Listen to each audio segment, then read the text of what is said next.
everyone, welcome back to Sunny Live Chain. Thank you so much guys for tuning in. I'm here to update you of what's going to happen on Uzalo from the 27th to the 31st of October 2025 on Monday. Madongwe decision brings about a disharmony in the house. Nkosi teaches Nkazimulo patience. Prince's party brings about consequences he didn't expect on Tuesday.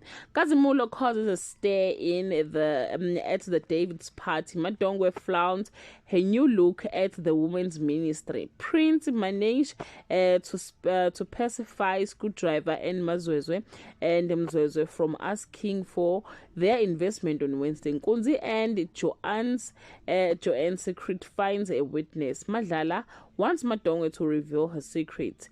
There is tension between Nkazimulo and Nkunzi on Thursday. Clayton threatens Nkunzi to stay away from his mother.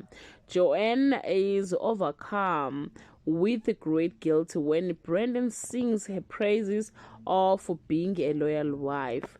Nyawo continues being Nyawo on Friday. Nonka hears from Hlezipi about the work she is doing with HIV and AIDS patients. Mondli fills Nyawo in on the severity of their high-profile case. Getcha suggests to Noktula to run away from Endlende. Well, guys, that's all I have for today. You can leave your comment below and share your opinion. Bye.